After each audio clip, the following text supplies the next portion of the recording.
Hello and welcome to episode 130 of the Vegan Business Tribe podcast with myself, David Pennell. And Vegan Business Tribe is here to support you and to inspire you, not just to build a vegan business, but to build a successful vegan business. And you can listen along on Spotify, on Apple, or wherever you happen to get your podcasts. Or you can also watch the video version on YouTube too. And thank you, as always, to our amazing sponsors, who you're going to hear a little bit more from in a moment. But they are Vegan Accountants and Mad Promotions. Do go check these companies out. They are both amazing vegan-owned businesses who work with a lot of our members at Vegan Business Tribe, and they give a lot back to the movement too. So do go take a look at what they do. Now, if you are a regular listener, you will know that I am currently going through the ProVeg Kickstarting For Good business incubator, which is a fully funded ProVeg initiative to help social impact entrepreneurs and not-for-profit organisations. And I've been taking you on this journey with me by recording a video diary of my experience as I go through the programme so that you learn what I learn. And I've been putting these out episode by episode on YouTube and in our Vegan Business Academy. But because I know that some of you only listen to the podcast, I've also been collating them together into Omnibus editions so that you can catch up with what's been happening here on the pod too. So, to bring you up to date, in the last Omnibus edition, I'd finally made it to the first in-person week in Berlin, travelling via Luxembourg to speak at the International Animal Rights Conference on the way. And in this Omnibus edition, I share with you what happened on that first week in Berlin.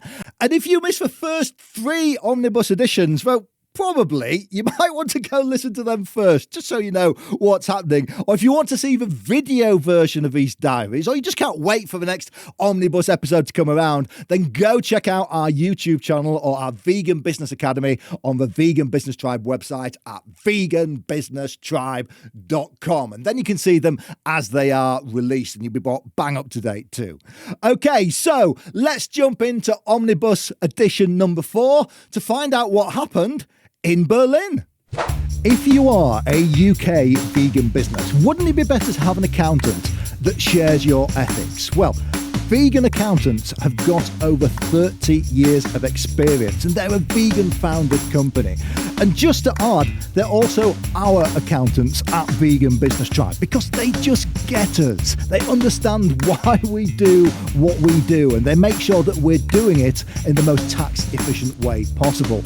Keith and his team, they've been massive supporters of our mission at Vegan Business Tribe. So if you are an established UK business with a growth mindset and you want an accountant that is going to help you grow and shares your mission as well as saves you tax, then just go to veganaccountants.co.uk to find out more.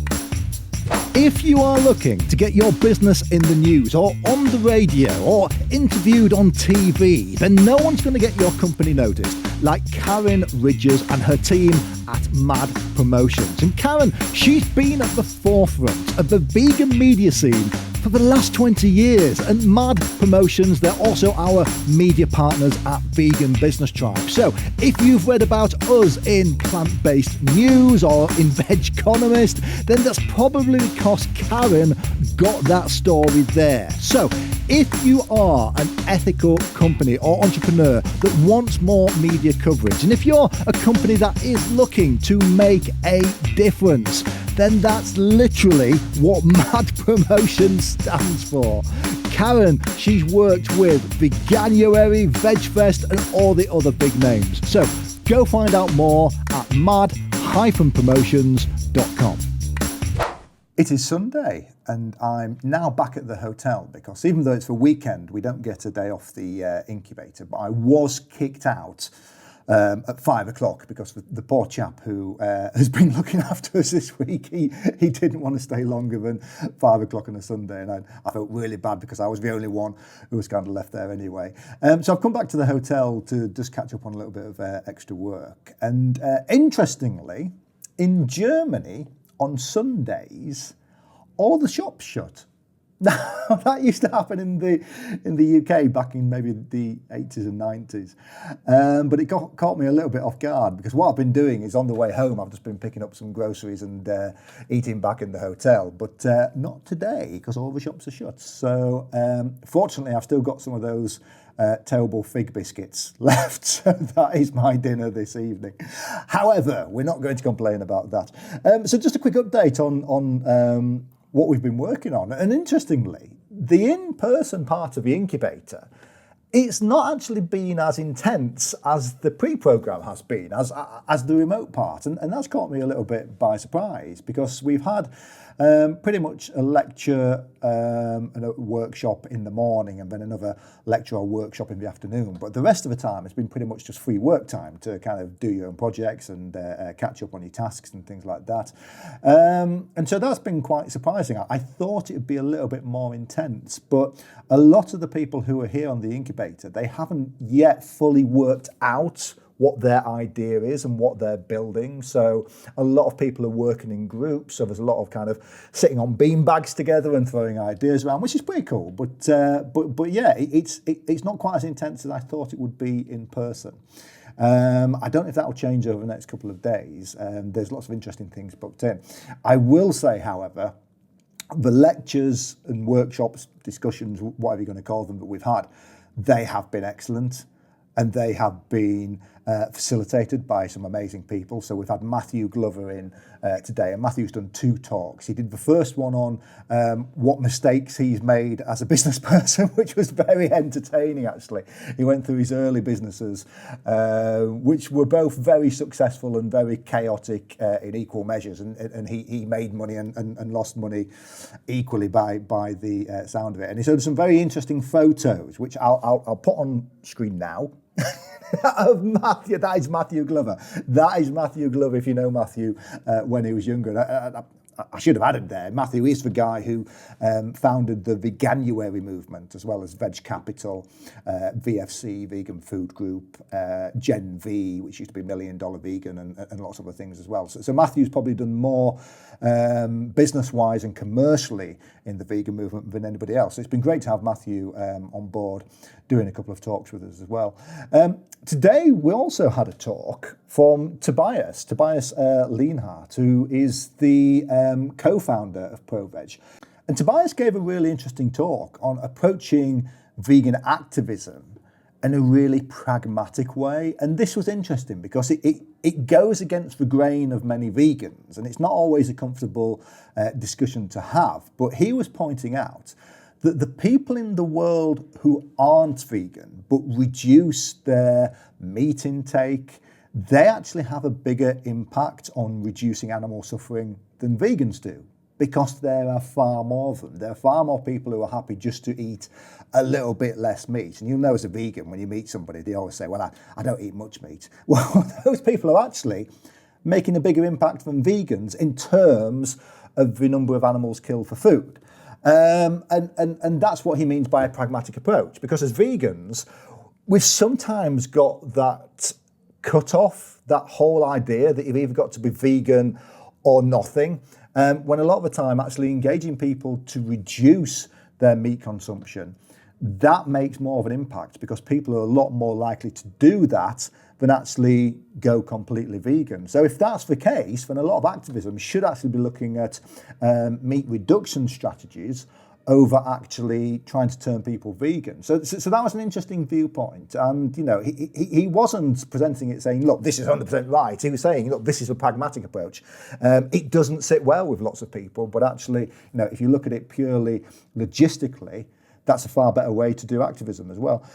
He was also talking about this idea that a lot of vegan campaigners, we talk about trying to change attitudes towards using animals in the food system, when a lot of the time you can actually just try and change a behaviour, and changing that behaviour then retrospectively changes people's attitudes. And he used the examples of when seat belts were introduced back in the 1980s, that when they made seat belts mandatory in cars, it was widely hated. People absolutely hated having to wear seatbelts. But 10 years later, they did a survey of people's attitudes towards wearing seatbelts in cars. And almost universally, everybody was very pro seatbelts, just because they kind of got used to the idea of wearing them. So that was interesting as well, that sometimes just by getting people to eat less meat and move more towards plant-based foods, you are actually, by changing their behaviour, you are changing their mindset at the same time. So that was just an interesting approach, and he gave some very good case studies on that and worked through some really interesting stats. So yeah, do go look him up. He's known as the vegan strategist. So if you just Google that, he's from Belgium originally. He's the co-founder of ProVeg, Tobias Leenaert. If you're interested in that kind of stuff, go take a little bit more look. What else did we do today? Actually, one interesting thing we did was we took a personality test. Now, if you remember right back at the start of the Incubator, I did this entrepreneur test to see what sort of entrepreneur I was. Well, this was just a general personality test to see what my personality type was. And it's called the Enneagram test. It might be something you've come across before. And it asks you about 50 questions, and they're sliding scale questions. And at the end of it, it gives you a number and tells you about what personality type you were. And apparently, I am a personality type 8. And yeah, that meant absolutely nothing to me too. So I was just reading about what a personality type 8 is. And I think the idea of doing this is, if you are going into business, you need to know what your strengths are, what your weaknesses are, especially if you're going to be working with other people. And a lot of people who are here on the Incubator, they're trying to find, or they're very open to perhaps having a co-founder of somebody else who's on the Incubator who's working on a similar idea as well. So by kind of knowing what personality type you are, that probably really helps that out. So personality type 8, let me just read out what I am. It's a little bit like a horoscope, this. It's quite fun. It says, we have named personality type 8 the Challenger. That's me. Because of all the types, 8s enjoy taking on challenges themselves as well as giving others opportunities that challenge them to exceed themselves in some way. 8s are charismatic. Ding! and have... So I'm a bit tired at the moment. I'm not that charismatic. 8s are charismatic and have the physical and psychological capacities to persuade others to follow them into all kinds of endeavours. From starting a company, to rebuilding a city, to running a household, to waging war, and to making peace. 8s have enormous willpower and vitality, and they feel most alive when they are exercising these capacities in the world. They use their abundant energy to affect changes in their environment and to leave a mark on it, but also to keep the environment, and especially other people, from hurting them and those that they care about. At an early age, 8s understand that this requires strength, will, persistence and endurance, qualities that they develop in themselves and which they look for in others, which I thought was quite interesting. And it says here too at the bottom, where is it? 8s are the true rugged individualists of this test. More than any other type, they stand alone. They want to be independent and resist being indebted to anyone. They often refuse to give in to social convention. Well, that's just kind of veganism in general, isn't it? And they can defy fear, shame and concern about the consequences of their actions.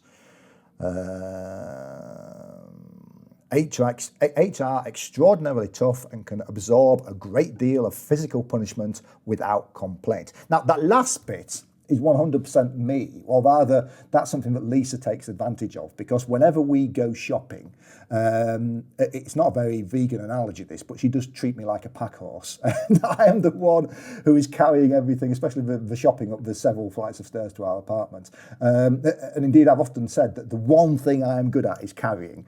So I guess that kind of works it out. So interestingly, so I now know what personality type I am. I am a number 8.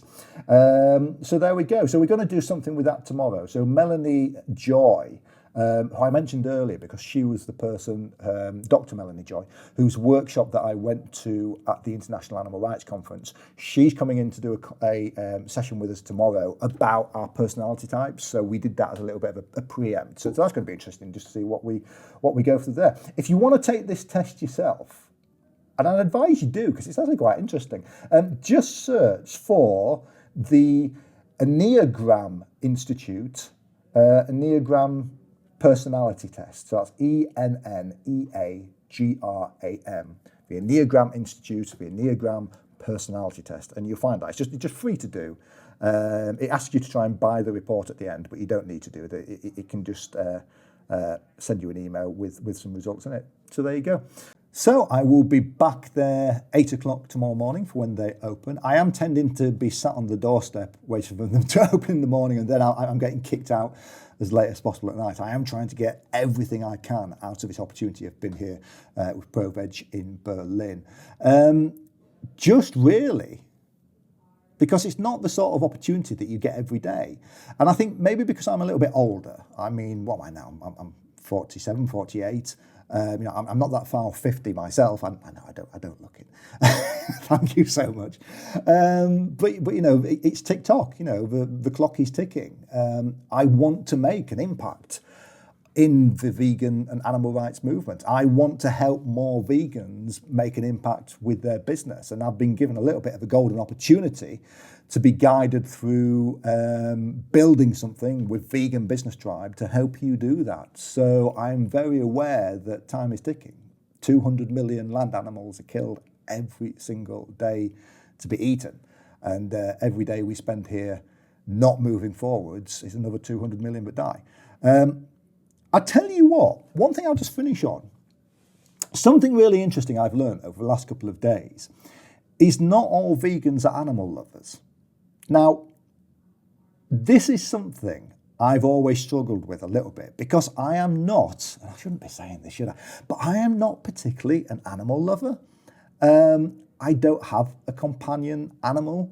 I desperately don't get on with cats. I quite like dogs, but I don't have one living with me.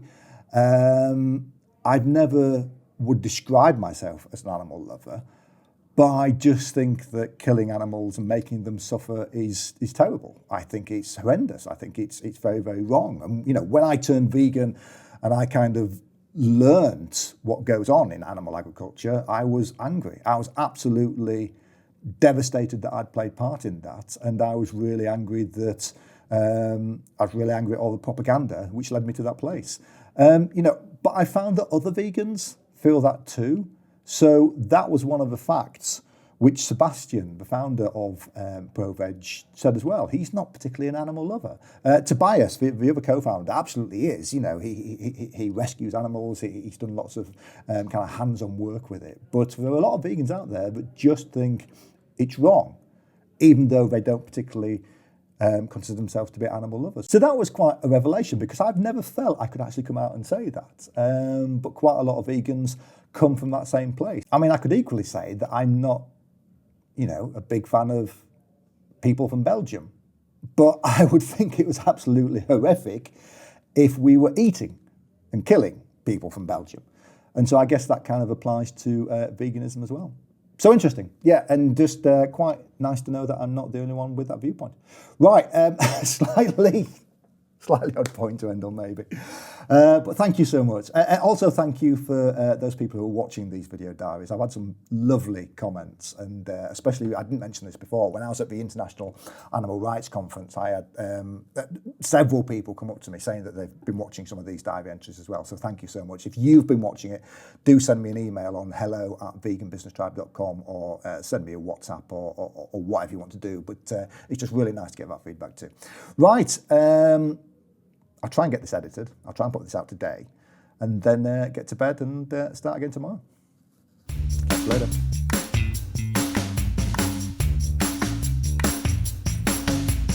And just like that, I am back at the airport. And I need to apologise because I thought I'd have time to record one of these video diary entries every single day that we were here in Berlin. on the ProVeg Kickstarting For Good Incubator, but we have got through so much in the last few days and put so many hours in that it's been hard enough just keeping on top of all the tasks that have been set, never mind finding that extra time to record something like this. So I found a quiet corner at the airport, and I thought it was just worthwhile kind of bringing you up to date on what's happened over the last couple of days. Last night was absolutely lovely. So it was the sort of the end of the incubator, and one of the people on the incubator is Chef Dave, and that's not me, but go find him online. He's got an absolutely massive following on TikTok. He is a vegan chef from Malaysia. And so Chef Dave, he took over the communal kitchen last night and made just this absolutely amazing vegan Malaysian and Asian food. And that's what we all had to eat together. And then the ping pong table came out, and then the alcohol-free beers and the beverages and everything else came out. So it was actually a really nice way to kind of socially finish off the week. Something else we did yesterday in the daytime, though, and this really got me. We had to do a compliment exercise, so like a gratefulness exercise. So we were all given a pack of Post-it notes, and we had to write down a compliment, so something that we appreciated about somebody else who was on the incubator, and then go put that Post-it note on them and attach it to them. Now, I actually thought that I wouldn't get any, because I have purposefully, not been antisocial and not been keeping myself to myself, but I have been just so focused.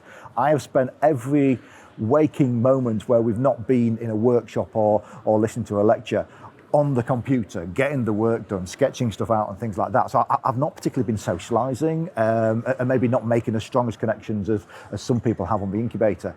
But people were coming up to me with Post-it notes, and that really got me. I've got a few of them here. These are them all that people came and stuck on my t-shirt. Gosh, they're getting me now just looking at them. Look at this one. Funny, smart and charismatic, obviously. I was surprised to get things like that. But we've got here generous, helper, positive attitude. David, I'm really happy to have met you. You are such a great guy. I think that was from Csaba in Hungary, wrote that one. Positive attitude. This is another one. I might get this blown up and put on the wall. Look at that.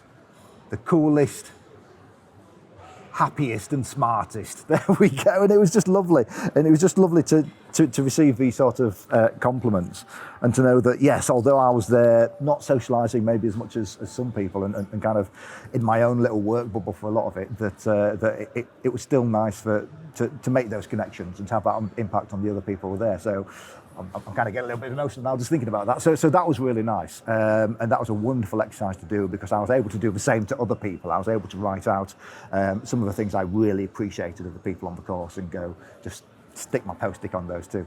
So that was a really nice thing to do. We also had a little bit of a feedback session at the end where we sat in a circle, and that just gave us the opportunity to give feedback to the mentors and about the program, and that was just overwhelmingly positive. It was actually hard to come up with things that could have been improved upon. Although there were, and I found this actually really interesting, without naming any names, there were a couple of very minor comments of people thinking, people saying, a few things about the workload over the last few days. That there perhaps wasn't enough time after you'd done one of the lectures of the workshops to actually then sit down and incorporate that into your idea and things like that. But the incubator itself, it was open from 8 a.m. in the morning until at least 6 o'clock at night. And actually, poor Yasmin, who was looking after the incubator that week, she did let it slip to me that she usually came in about 7:30 in the morning. So last couple of days, I started coming in at 7:30 in the morning as well, just to get those extra hours. So I think when you're doing something like this, you have to appreciate that it is 1 week, and you kind of have to also appreciate that, ProVeg have invested in us doing this. It is a fully funded incubator. They've paid for everybody's flights from all over the world to come here. They've paid for our hotel accommodation for the week. They've fed us breakfast every single day. They're paying mentors to come over and be part of the incubator. I don't know how much this has cost them to do, but they're investing in us, and they must have seen something worthwhile in us to make that investment. So I think, the least that we can do is put that effort back in and appreciate that investment. So if that means that you're not working 9 to 5 or 8 to 6, I mean, I was getting up about 5 every day. I was still working at 10 o'clock at night at least. And I think when you're on an incubator like this, yes, there's a social side to it, and yes, you may be in a city that you don't know and you want to see some of that city, but we're here to work. We're really here to make things happen and to kind of pay back what ProVeg are investing in us. So I thought that was really interesting. Just about, I think, the mindset that you need to bring to something like this to be able to actually get through all the work that you need to do in a week. Don't come thinking you're coming on a holiday. Don't think it's going to be a little bit of a jolly and a social. You are here to work, and so the work that is given you is appropriate to that. So I thought that was really interesting as well. I think one tip I'd also give, if you do manage to get on an incubator like this, ties into that idea of time and workload. So I mentioned that I was trying to come in as early as I possibly could, and I was staying as late as I possibly could as well. And what that meant was I got that little bit of extra access to some of the mentors, perhaps. So, one morning I came in at 7:30 and Sebastian, who's the co-founder of ProVeg, was there as well, catching up on some work. And so that gave us the opportunity to have a little bit of a longer chat about the business model that we're looking to build at Vegan Business Tribe. And before I know it, we'd spent 30, 40 minutes around a whiteboard, mapping out the business structure and the funding options and things like that, before the day had even started, before breakfast had even been served. So I think just putting in that little bit of effort, getting there as early as you can, kind of fighting for that extra little bit of attention from the mentors and the tutors, and just really showing that you're keen to do what you're going to do, that really does pay back in spades. So I'm really glad that I got those couple of extra just little 30 minutes here with a mentor and things like that. So that was great as well. Also, the quality of the mentors. I think I've already mentioned this on a previous video, but Sebastian is great. Tobias, the other co-founder of ProVeg, just brings a real kind of different view to the vegan sector as a whole. But Shay Green was a great mentor as well. Shay, he is ex-Microsoft. He set up several very successful organisations, large organisations in the not-for-profit world as well. And so being able to just get a little bit of his time to kind of run over what we're planning. And he even mentioned to me that, the idea of a vegan business school is something that he's had on his list of jobs to do maybe for the last 5 years or something like that. So there was a lot of synergy there. And Shay's based over in Seattle. I would love to get over there and spend a bit more time with Shay. Maybe just shadowing some of the things he does at his other organisations and getting his input. So that was really valuable as well. And then on the last day as well, we all presented our ideas again. And this was fascinating because on the first day, everyone presented their ideas and it was just 5 minutes. Everyone stood up, this is who I am, this is what I'm here to do. By the end of the week, on the final day, people weren't just standing up. Everyone had presentations. Everyone had PowerPoint presentations, and some people some people have come on this incubator without any organisation or company or anything that they've previously built. They've just come with an idea. And by the end of the incubator, everyone's got PowerPoint presentations and logos. So there's so much work had been done over that week. And that was just brilliant to see because there's people working, in the AI space, which is always fascinating. We had people working in meta fundraising. So this whole idea that there's a very finite amount of funding available to the vegan sector and the diet change sector, as some people call it as well. So what new ways can there be to find more funding? So that's really interesting initiatives around that whole idea of finding more funding as well. One which I really resonated with myself was the Farming Transition Group. Now, this is 3 of the cohorts that have come together from separate companies to actually engage with farmers about transitioning to plant-based and moving away from animal agriculture and understanding that they need support as well. I think a lot of the farmers, they've been the victims of propaganda of the animal agriculture movement as much as anybody else. They've been told that they are doing their duty, and it might be a grisly job that they don't always enjoy, raising these animals and then having to send them off to slaughter, but they are feeding the country, and they're doing this mission, that they are heroes and things like this. So I think actually looking to actually engage with farmers to help them move away from the animal agriculture sector, I think that's a really important job as well. So I was really interested to see how much work they've done over the week. They've really got to a really great place. So what happens next? And that's the big question, because we're now heading towards the mid-programme review. And I didn't quite appreciate how quick a turnaround that was going to be, from doing this week into Berlin to then having to present our fully costed pitch deck to the ProVeg team. That's 2 weeks from now. And I'm not even back on a plane yet. So that's got to be the next thing that I've got to get ready. And it's not just about presenting your idea, it's presenting about why you deserve to be funded. Because something which has really been drilled home to us with this ProVeg Incubator is there is finite funding in our sector. And so if somebody funds your idea or your organisation, that's potentially another organisation that isn't getting funded. And that organisation might be having more of an efficient impact than you are. So you've got to be really confident that what you're doing is value for money and it's going to make change. That $1 in is going to give X amount back out again. So that's going to be the next thing that we've really got to look on now. And this is something that I didn't quite realise too, that there is now an expectation that perhaps only 50% of us are going to get through to the second half. With this midterm review and doing this presentation to the ProVeg team, half of us probably aren't going to make it. And that's quite hard to take, because there are some great people on this incubator with some absolutely amazing ideas. And I think it's going to come down to just, one, how far those ideas have progressed. So how far away are they from actually being viable and launching? And two, maybe just down to, down to what their funding requirements are, maybe, down to just how feasible that the mentors from ProVeg think these ideas are going to be to get off the ground. Is it just wishful thinking, or can we show an absolutely clear route to doing what we're going to do? So that came as a little bit of a surprise when I found that out, that we're not all coming back for the second week. And I would be gutted. I would be absolutely gutted if I didn't make it back, if I didn't get through to the second half, because I really want this now. And, it's already been amazing. And this is part of the feedback I get, that just the pre-program, which I shared lots of video entries with you about the tasks that we were set on doing, that completely turned around my idea of what Vegan Business Tribe is and what Vegan Business Tribe should be. This week in Berlin has done that again.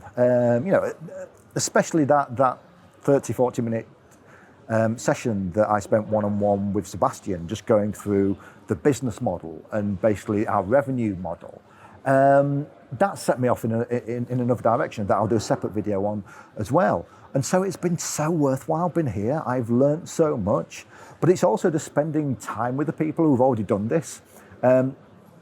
Sebastian Tobias with ProVeg. ProVeg is a multi-million-dollar not-for-profit.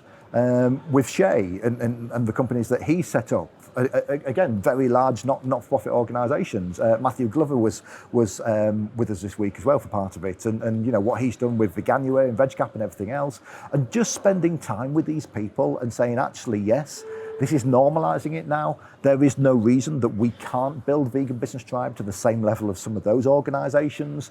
That's really been probably more worthwhile than anything else. And it's advice that I give to you at Vegan Business Tribe is surround yourself with people who are doing the thing that you want to do, because it just normalizes it. It makes you realize that actually it is within your grasp. And so that's been just probably one of the most worthwhile things that I've got out of this incubator so far. And so if I don't get to come back and do the second half, gosh, I am going to be gutted. I'm going to be absolutely gutted. Anyway, right, so I've got a flight in about 2 hours back to the UK. I haven't seen my wife and daughter for over a week and a half. So that's going to be first priority when I get back. I heard last night from Lisa that Arwen actually has more teeth now than when I left, so that's going to be interesting just to catch up with her. So I've got a couple of days with nothing in the diary, and we're just going to spend time together as a family. Hopefully go out on a day trip somewhere and just spend some time together. That'll be absolutely lovely.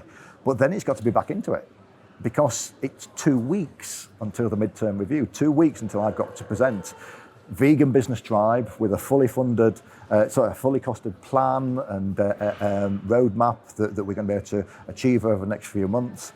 And that happens in 2 weeks. And what I really want to do is I want to get it to them early. So this was something one of the mentors mentioned, that if we were to get our slide deck finished and sent over as soon as possible, they'd give us some feedback and maybe tell us if anything needed changing. And so I think that is kind of, with so much feeling like it's at stake at the moment, I think that's something that I would be a fool if I didn't take full advantage of that too. Right, so I need to go check the check-in board. Hopefully my flight's not been called, and well, I can spend another week here in Berlin if it has. But thank you so much. And what I'm probably going to do is I think I'll put all of these onto an Omnibus edition for kind of the first half of the Incubator, maybe put that on the podcast as well. So if you have been following this along quite ad hoc and just doing one or two here or there, maybe you'll be able to watch or listen to all these in one go. Right, thank you so much for following me. I've had a lot of good feedback about these. More people are watching these than I realise. And so hopefully it's doing what I wanted it to do, to actually be useful to you and give you information and let you come through and benefit from this incubator as I go through it too. So nearly halfway, let's keep going. See you later.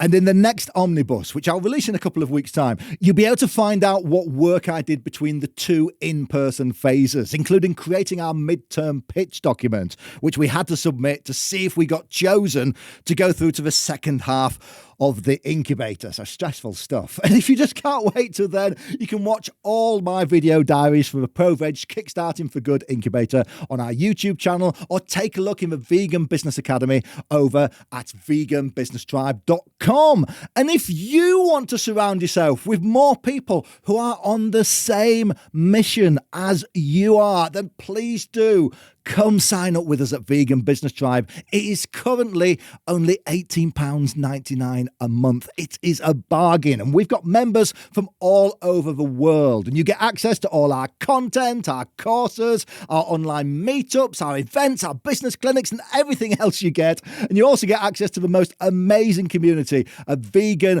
entrepreneurs that you will find anywhere in the world. But being a member, it's also how you can help support the work that we do to help vegan entrepreneurs skill up and scale up around the world so that they can have a bigger impact. So if you enjoy this podcast and you get value out of it, please consider signing up with us over on veganbusinesstribe.com. Okay, so watch out for Omnibus edition number 5 coming soon to find out what happens next. And I'll see you on the next one.